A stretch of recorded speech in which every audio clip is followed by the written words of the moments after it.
байна. Өнөөдөр хамтдаа хэрхэн сайн анхаарлаа төвлөрүүл сурах вэ талаар ярилцъя. За энд бол хэд хэдэн зүйл байгаад байгаа. Хамгийн түрүүнд бол тодорхой зорилготой авах хэрэгтэй. Зорилго ч илүү тодорхой. Зорилгоо хэрхэн тодорхойлох тал дээр манай бусад яриануудаас бас сонсож болно. За энд бол хамгийн чухлаар нь ангилах хэрэгтэй. Үүний тулд Eisenhower аргыг өмнө бид хэд ярьсан. Eisenhower аргаас бас сурах боломжтой. Хамгийн чухал, хамгийн өндөр нөлөөтэй нь аль юм бэ гэдгийг харнаа гэсэн үг. За дээрэс нь зорилгоо тодорхой болгоно гэдэг нь та төвлөрч байгаа тэр хугацаанд юу ч болж байсан тэр зорьсон зүйлээ жижиг ажил төлөвлөсөн бол тэр ажлаа заавал хийнэ гэж зорилготойгоор төвлөрнө. Тэгэхгүй заавч нэг хэсэг суучий гэдэг ингээд ямар ч үр дүнгүй суухгүй анханасаа ингээд сэтгэл зүйн бэлтгэлтэй гэж хэлж болох суух хэрэгтэй гэсэн. За дээрээс нь эмгэлтээр бол бид нар бас цаг блоклох аргын талаар бас ярилцсан. Time blocking гэдэг. За энэ арга ашиглаад бас календар дээр блоклж болно. За зорилгоо ер нь бол эхлээд өөрийнхөө нүдэнд төсөөлчих хэрэгтэй. Эцсийн тэр хүрэж байгаа зорилгоо. Тэгэхгүй болохоор за явандаа ингэж явж итэл өчнө олдох байх гэж явах юм бол илүү үр дүн муутай. Тэгэхээр эхлээд яг хүрэж байгаа тэр эцсийн зогсоолоо эхлээ бодоод за бид нар жишээлбэл хоол хийх чинь гэж бодох юм бол ямар хоол хийх вэ эхлээд нэг жоохон төсөөлчд хоол гэдэг чинь яг тэрнтэй адилхан. Та хүрэж байгаа тэр цэгээ тэр зорилгоо бодцоод тэгээ төвлөрөх юм бол илүү үр дүнтэй байна. За дараагийн нэг чухал зүйл нь бол олон ажил зэрэг хийхээс татгалзах хэрэгтэй. Multitasking гэж ярьдаг англиар. За зарим хүний хувьд бол олон ажлыг ялц зэрэг хийдгээ өөр арга байхгүй гэж. За ялангуяа хүүхдээ хараад хажуугаар нь ажил хөдөлмөр хэрэглэдэг эмэгтэй хүмүүсийн хувьд бол яалтчгүй олон ажил зэрэг хийх тохиолдол гардаг. Бусдаар бол та үнэхээр нэг ажил дээр ингээд үр дүнтэй зорьсон зүйлээ тухайн цаг хугацаанд нь хангалттай хэмжээнд хийя гэж бодож байгаа бол аль болох олон ажил зэрэг хийхээс зайлс хийх хэрэгтэй.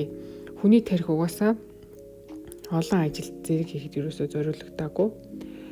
Бид нар хийгээд ийн гэж боддог боловч дараа нөгөө зүйлийнхэн үр дүнг бол дан нэг ажил дээр төвлөрсөнтэй харьцуулах юм бол чанарын хувьд ч дээр нь анхаарал төвлөрөл тэгээд бас ой санамж руу орох ялангуяа хэл сурж байгаа ч юм уу тийм нөхцөлд бол нэг ажил дээр төвлөрөх нь илүү үр дүнтэй байдаг гэсэн тийм судалгаа байдаг. Тэгэхээр ерөөсөө та тухайн нэг цагт бол нэг зүйл дээрээ л төвлөрөх хэрэгтэй.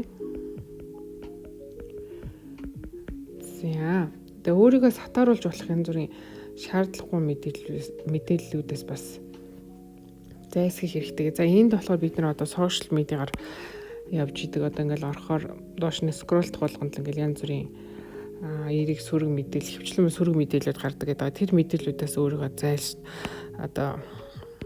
зайлсхийх шаардлагатай. Яг тэгэхээр бид нар мэдээний хувьд жишээлх юм бол ингээ аваад үзэх юм бол тухайн үед бол ингээд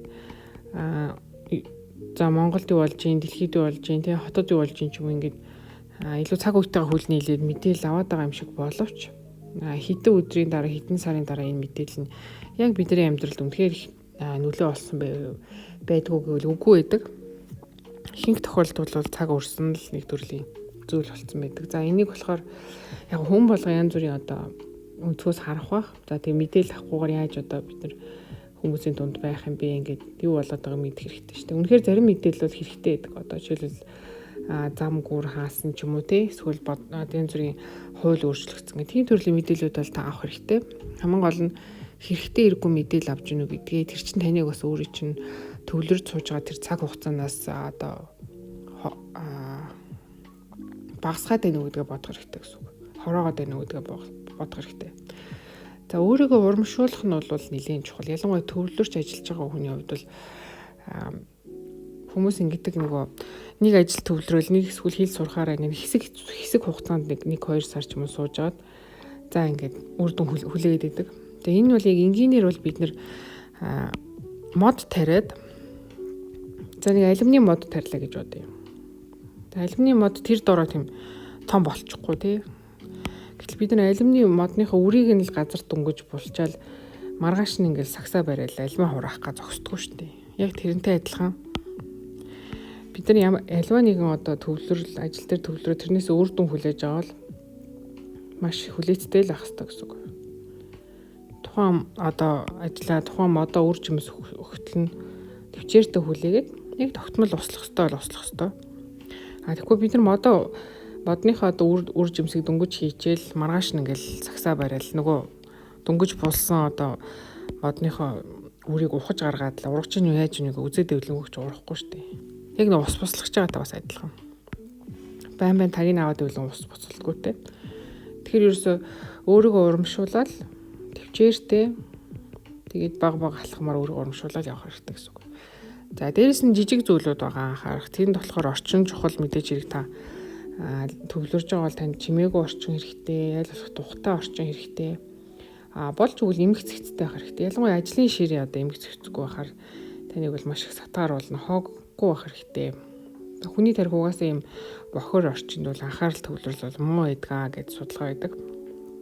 Тэгээд саад болж байгаа зүйлүүдэд мэдээж аль болох өөрөөсөө холдуулна, бидний сайн мэддэг гар утас, за тэгэл бусад эмх цэгцгүй байдлууд ширээн дээр чинь дүүрэн байх юм бол таны анхаарал төвлөрөхгүй ч гэдэг юм. Тэгээд өөртөө бас тохируулна. За саад болдог зүйлүүдэд холдуулсны дараа яах вэ гэхээр янз бүрийн арга техникүүдийг ашиглаж болно. За бид нар өмнөх яриан дээр ярьсан помидоро гэдэг арга байдаг. Энэ бол 25 минут төвлөрөөд 5 минут амрах. Энэ хөдөлгөөнийг нэг 4 удаа тавцсны дараа нэг 10-аас 15 минут. Жохо урт амралт авах маягаар нөгөө цагаа илүү үр дүнтэй ашиглах гэдэг. Гэхдээ та өөрийнхөө хэр хугацаанд төвлөрөх шаардлагатай байна. Эсвэл зарим хүний хувьд бол төвлөрөл гэдэг үл маш хэцүү даалгавар байдаг. Олон цагаар сууж сураагаа гэж ярьдаг штэ. Тийм байгаа тохиолдолд та өөрийгөө бас хитэх зовоохгүйгээр өөртөө аль болох хэвтэйхэн төвлөрөх хугацаагаа гаргах хэрэгтэй. За дээрэс нь хэл хязгаараа тогтоох хэрэгтэй. Хэл хязгаар. За энэ маань юу гэсэн үг вэ гэхээр за би энэ ажил дээр ингээд төвлөрөн шүү гэдэг ажлынхаа жишээн дээр бол эсвэл гэртээ та төвлөрж цаг хугацаа зарцуулж байгаа бол өмнө ярьсан бид нар тухайн зүйлийн талаар гэр бүлийнхэнтэй хэлж ойлгуулах хэрэгтэй. Тэгэхгүй ганцаараа ингээд өрөөндөө суугаал тэгээ нөгөөдөл нь ойлгоогүй хүн лимж очиод уулзаж юм асуун хаалганы онгойлгох ч юм уу. Тэр болгонд нь ингээд анхаарлаа сарниулах ч юм уу. Эсвэл бүр магадгүй жоохон цохолдох ч юм уу. За жоох үл ойлголцох ч юм уу. Тийм асуудлуудаас бол урьдчилан сэргийлээд ойлголцох хэрэгтэй. Өөрийнхөө хизээ хаана би төвлөрч суух гэдэг юм бэ гэдгийг ингээд гэрийнхэнтэй ч найз нөхдөдтэй ажлынхантай ойлгуулчих юм бол таны төвлөрлийн цаг чинь илүү үр дүнтэй болж ирнэ гэсэн үг. За бас нэг чухал зүйл бол эрүүл мэнд байгаа. Хүмүүс маш их гоё зорилго тавьдаг ч гэсэн эрүүл мэнд ерөөсөө мартчихдаг. Нэг талаасаа мэдээж амбицтай зөв нөгөө талаас бол та бол робот биш шүү дээ. Тэрийг бол мэддэг хэрнээ мэддэггүй зүйлүүдийн нэг гэдэг. Тэгэхээр та эрүүл байж дасгал хийж сайн унтаж энийг бол хүмүүс бүр нөгөө улиг боллоо гэдэг шиг 8 цаг унтах тий. За эмэгтэй хүн бол бүр 9 цаг унтах хэрэгтэй гэдгээр сүүлийн судалгаа хийсэн. За шин тэжээлтэй хоол идэх. За янз бүрийн өөрийнхөө шийдвэр гаргалт тэр зүйлээ болоод дэмжих өсөж байгаа бол нойр бол маш чухал. Нойр бол зөвхөн юу гэдгийг илүү сэргийг өр бүтээлтэй байх гэхээсээ илүү нэмэлтээр бол бидний сэтгэл зүйн эрүүл мэндэд маш өндөр ач холбогдолтой. Дээрээс нь янз бүрийн дараа нь хүсээгүй янз бүрийн шийдвэрүүд гаргах зэрэгээс бол нойр бол бидний хамгаалж өгдөг.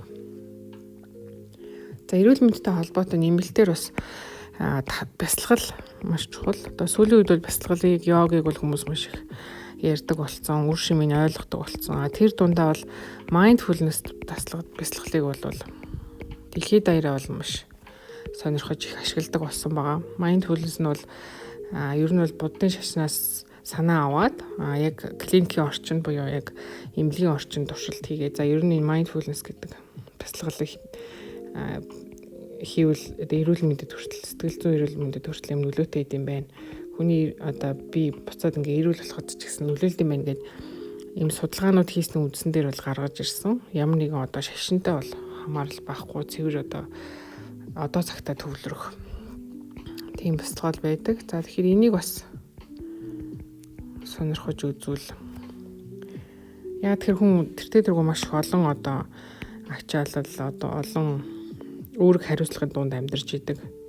Дээрээс нь орчин нөхцөл өнгөрсөн ирээдүй зэрэг олон зүйлийн талаар бодож стрессж идэг гэх мэтлэн бясалгал бол бидний амьдралд бол хизээч илүүдэхгүй. Одоо яг л нойр хоол шиг бол маш чухал. Орчин цагт бол угаасаа mindfulness-ыг гаргасан бас шалтгаан одоо Америкийн нэгдсэн улсад жишээлбэл маш их одоо стресс бухимдал ихтэй олон сая хүн амьдардаг. Нийгмийн одоо асуудал стресс ихтэй учраас энэ чиглэлийн одоо эрсдлүүд бол асар их нэмэгдэж байгаа. Нас нь бас залуужж байгаа гэдэг утгаараа нэлийн одоо алдартай хэрэглэгддэг. За тэгэхээр ер нь бол төвлөрхийн тулд нэлийн олон зүйлүүдийг одоо бид нар бодолцож үзэж ингэж илүү өндөр бүтээмжтэй төвлөрч чаддаг байх нэ. За тэгээд та өөртөө мэдээж тохируулаад өөртөө тохирох хэмжээнд баг багаар ингээд дээрх зүйлсүүдийг анхаарах юм бол төвлөрөлт чинь илүү одоо ойртноо л гэсэн үг байна.